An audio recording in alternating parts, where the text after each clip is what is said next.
let's just get started, and then whoever wants to join. So just another quick reminder to please make sure that you're on mute, as well as turning off your camera. I want to quickly introduce myself. I am Kelly Summerall.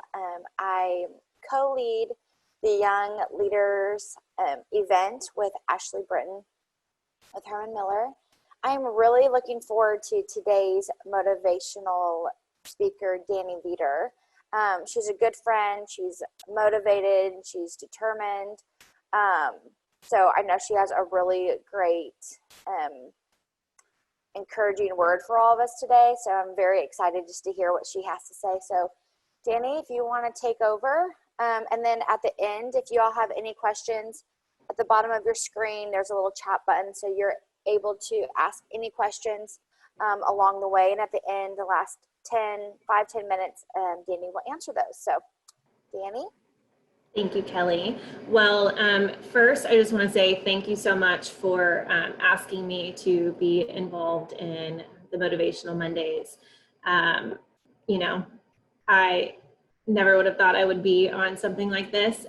So just wanted to express my gratitude. Starting off, I know I see several of you that I already know, and that you already know me, but I just wanted to give a high level introduction of myself, kind of my background within the industry, and how I got to where I am today, and especially with One of a Kindness, the nonprofit. So my personal story, I grew up in Ferris, Texas, not far from here. I went to a junior college in East Texas and then transferred over to UNT. From there, I started as an intern at Bauhaus Interiors back in 2011. And once I graduated, I had told my boss, I was like, I'm not leaving, you have to hire me. So they created a marketing and branding position for me, where I then helped rebrand the firm. I was there for 7 years, and making my way from marketing and branding to working with a design team, being in sales, and then business development. And so throughout that time, I really felt that, I had made my way through. I had accepted all of the challenges that I could at that point and wanted to try something a little different. So I wasn't really looking, but CRTKL found me. Callison RTKL, they are an architecture and design firm. They found me and had another brand new position open for business development for their interiors team. And I was there for about 1.5 years. And then another opportunity came up with JLL, which is where I am now. And it's been about 10 months, and interesting times during COVID. But the position that I have is Vice President of Business Development for our Project and Development Services team. So anything construction related, construction oversight, project management. I source new business for our ground up developments from office, hospitality, healthcare, really touching on every single service or project type within commercial real estate. Working with a team of 12 different leaders, and we're out there hustling, trying to find new business. So if you have any questions there, definitely feel free to reach out to me. But again, this is a brand new position. No one's ever had it before within Dallas, really within JLL. I have one counterpart in Chicago. So it's interesting. It's definitely interesting times. And just knowing that like all of the roles that I've had have been brand new. So I'm kind of making my own path and walking those lines, which is neat. But all that to say, it really does, like your personal brand that Ryan Hoops mentioned. He was on Motivational Monday a few weeks ago, and he really focused on your personal brand and what that means. And I feel like just the way I carry myself has allowed me to get to where I am. So there's a little bit of my background of my work career, and I really owe a lot of that to the affiliations that I've been a part of. Back in 2016, I joined Trek. So I believe that was my first year within sales. And I jumped in. I'm like, okay, I've always been inside. inside the office. I don't know a ton of people within the industry, so I'm going to join Trek. I was on like 5 different committees probably that first year. And my second year, I was nominated as chair for Rising to the Top, which great thing because Randy Strag, who is one of our board members for One of a Kindness, he was on my committee, and we just became friends ever since. So one thing that I'll say, giving a takeaway, like my role is business development. So I jump in, I am involved in multiple different affiliations within the industry, Cornet obviously being one of them. But if I could give any advice and takeaways is make sure whatever you are involved in, if you're paying dues, if your company's paying dues, join a committee, get involved in some way, shape, or form, and just put your name out there. So that being said,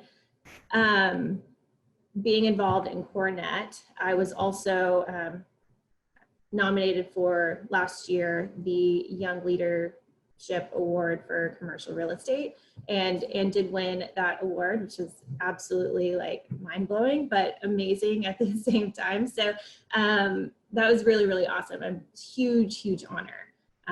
Going back to Trek, I also finished the Associate Leadership Council last year, and all of the work that I did within Trek before that really helped and allowed me to get to that place. So again, get involved. But now I'll just kind of start diving into how One of a Kindness started. So also at a networking event, Randy Strag and I were at a NAIOP. I think it was like the Low Hoop Slamma Jamma. I don't think that's what it's called,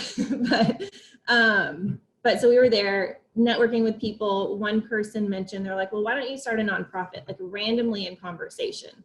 And given Randy Strag, if you know him, he is like a go-getter. You tell him something to do something and he's like on it. So he emails me the next day and he's like, hey, I thought about it overnight and we should really start a nonprofit.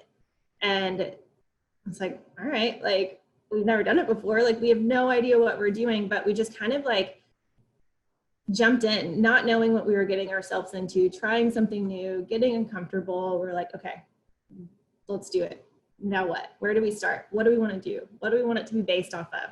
Do we have time? I mean, no, not really, because we always are out at events and doing our day jobs and stuff. And so we're like, okay, we know we are really great at planning events based on, you know, our involvement with Trek. We know we're really great at raising money. We're like, let's just throw a really great event and then, you know, raise money that way. And so that's kind of that's where we started of, you know, we really wanted to be able to donate our time, but this could be a greater, you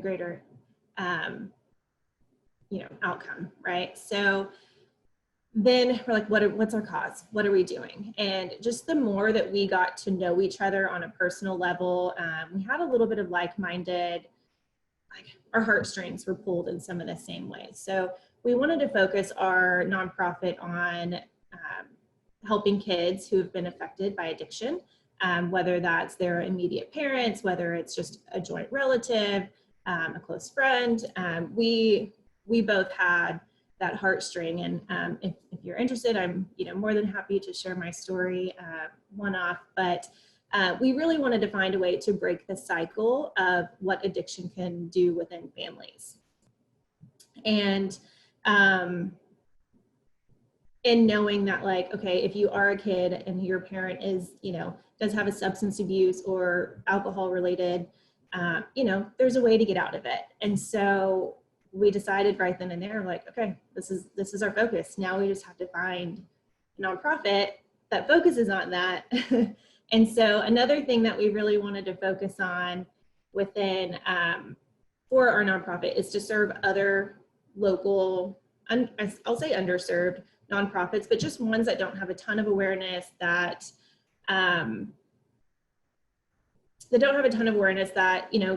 the Elizabeth Tunes of the world aren't already donating to. And again, through networking and just sharing our story, we were able to find a nonprofit called Legacy Family Court Foundation. So I'll talk more about them here in a second. But before I do, One of a Kindness has been legally, I guess, I don't know what the correct word is, but we've been established since April of 2019, and it was a journey getting there. Just, again, not knowing what we were getting ourselves into. We were pulling a lot of people into our network and really trying to figure out what the next steps were. So to get established, we had to have a third board member. And the third board member, we ended up, we talked to a bunch of different people, and God pulled me to calling Ryan Hoops. And lo and behold, same heartstrings, they're all intertwined. And we knew right then and there, like, okay, this is our dude. So we had to have 3 board members to start our nonprofit. So there we took off, started figuring out what our plan was, etc. So since we have grown our nonprofit into 5, we have 5 board members now. Daniel Bailey, who is at Origin Bank, he actually set up all of our banking and finance before he even knew like fully about our mission. And then Zachary Ryan with Glenn Francis Associates, he does all of our legal work now. And so we're really trying to expand our board and diversify as we're growing slowly. So we're still in like the incubation and growing stages. But one thing I forgot to mention, which is kind of just a fun little tidbit about like how we came up with our name. We played with a bunch of different names up front, but so One of a Kindness is derived from one of a kind, obviously. But if you Google me and if you Google Ryan, or not Ryan, Randy, we're the only Danielle Beaters, Randy Straggs of the world. Like, we're the only people that will come up. So one day I called him and I was like, hey, what do you think about like, if we did something, like we're both, you know, one of a kind, whatever. And, you know, he came up with a name, clever. But anyways, okay, on to some of the more other things. So as we were like sharing our mission, talking about what it is that we wanted to do with our friends and family and people within the industry, we realized that so many more people had like similar stories, or other, like they could connect with addiction. And addiction or substance abuse or alcoholism is such a taboo thing to even talk about. And so it's kind of breaking the norm of getting uncomfortable with those conversations. And it's obviously during the times that we're in right now, it's getting uncomfortable is necessary, and being uncomfortable and talking about things that you normally wouldn't. And so, but we're finding that so many people have been affected by it, and that's just proving our mission even further. Like, we want this to continue and grow and expand on, you know, just creating the awareness with the organization that we're attached to now. So I found Legacy Family Court Foundation through having casual conversations. One of my friends is actually on the board for that organization. They've been around for probably 4 years. Legacy Family Court Foundation supports the drug courts here in Dallas. That has only been around, surprisingly, the drug courts here have only been around for like 4 years. Other cities, major cities, smaller towns have a drug court system. Like Austin has had it for 12 and a half years, which is surprising that we've only had it for a third of that. And so this foundation supports families that go through, supports parents who, let me backtrack. Legacy Family Court Foundation was founded by judges and local family attorneys that wanted to help families. They wanted to help people get out of the norm of being in their, like, I'm gonna call it like their dead space, right? Of just like maybe their kids have already been taken away from them due to the fact of drugs or substance abuse. So, so there's a court system, family court, and then there's the drug court. So the drug court is able to comb through, I'm getting a little bit into the details, but it's just amazing how much like the judges care about this program. They're able to comb through any of the family instances that has to do with substance abuse, alcoholism, whatever, that their kids have been taken away. And they pull them over into the drug court and offer them this service of this program. It's an 18-month program that individuals have to volunteer to be a participant within this program to help them get sober and rehabilitate and understanding what it takes to go through and get clean and to get their kids back out of the foster care system or from a recent relative.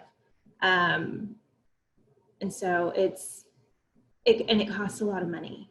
So just to give an overview, I did pull some facts up here from their website how the drug court helps individuals.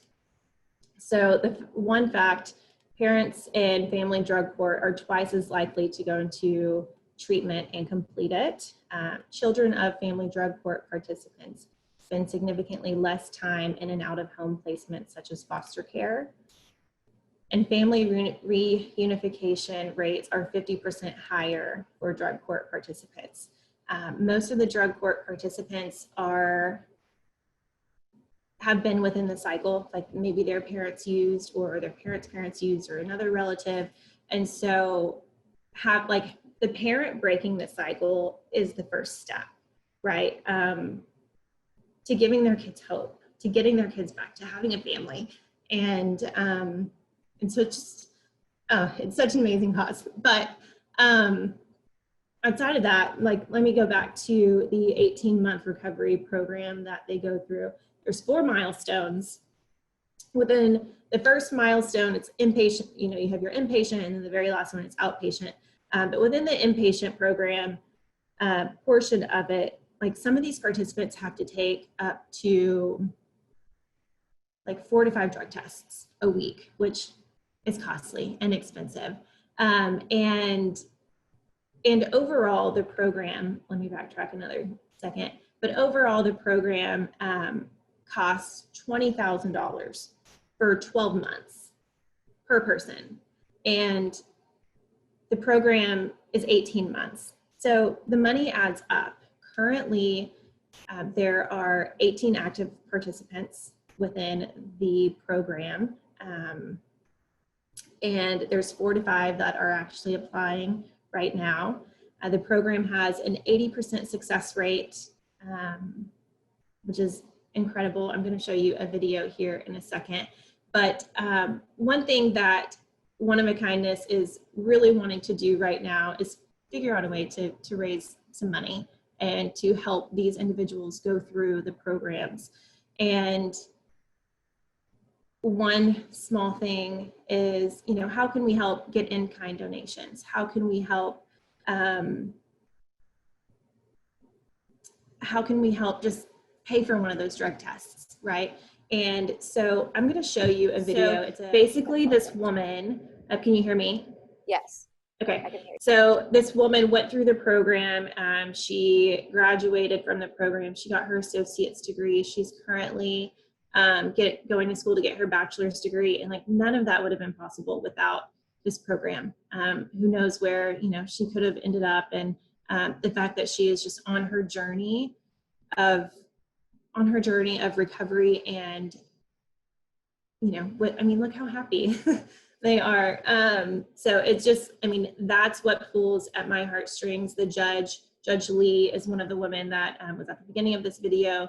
She bends over backwards for all of these individuals. And I will say that is one of the strongest things about Legacy Family Court Foundation is how attached to all of their participants that they really are. And the stories that you hear out of it and the success stories, and it's absolutely incredible. So that being said, I will ask, and I know I am going a little bit over time. One thing that we, as One of a Kindness, are focusing on is again, figuring out a way to get donations, in-kind donations, small donations left like here and there. Like I said, there's currently 18 active participants, 4 to 5 potential coming through the program. They're all at different stages within the milestones. Drug tests are very important and they are very expensive. Something that I learned here recently, and obviously, well, yeah, something that I learned here recently is it takes each participant like about 4 hours to get to the nearest drug testing station one way. That's a lot of time. So these individuals are not able to have a job. They have accountability partners. They have multiple like Narcotics Anonymous sponsors. They have Alcoholics Anonymous sponsors. They have people that are teaching them how to be a parent again. They have people that are teaching them how to, hold a job within the fourth milestone. And so they're getting like all of these life skills all together. And all of these people that help them are completely volunteer basis. So nobody is getting paid for any of this that they're doing, which is amazing. So what I ask, and I still have my screen up, there is each drug, let me back up again. Each drug test costs about $5 each, 4 to 5 a week in the beginning, like it adds up. Right now, because of the time, because of COVID, they're now offering drug patches, which last 2 weeks and cost about $65 a piece. But it helps daily and it monitors 24/7 to really hold the participants accountable. The judge is now offering them to be able to pay for it themselves so that they can hold themselves accountable and give themselves like a sense of accountability. So that being said, back to One of a Kindness just for a second. We are still launching and getting everything together, spreading our word and what our mission is. So if you go to our website, it's one-of-akindness.org, and then you can sign up here for our newsletter. We will be sending out newsletters probably once a quarter, just giving you updates on what we're doing, what Legacy Family Court Foundation is doing, just to stay involved. So please sign up here so we can reach more people, and feel free to share it with others.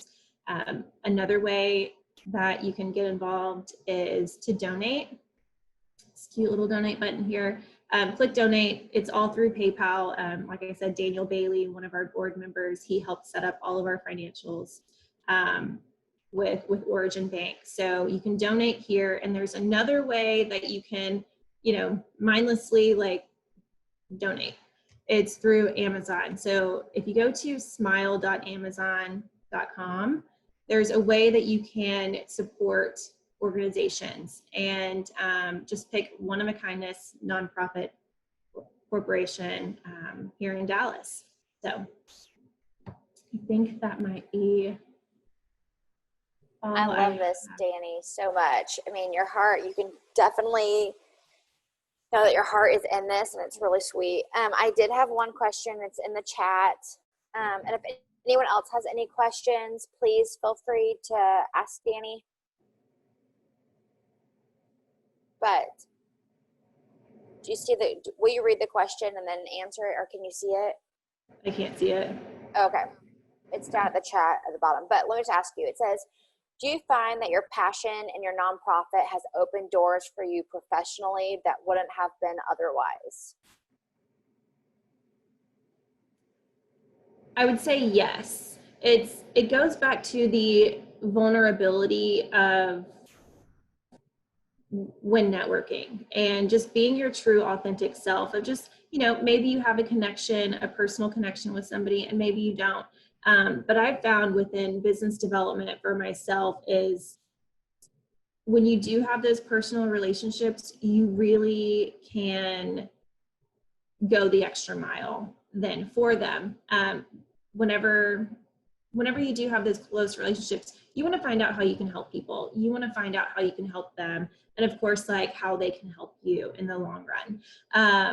And so it's all about just being your true authentic self and wanting to help other people. And through that, like I'm now at Jones Lang LaSalle, which starting off, I never would have thought I would be there. So.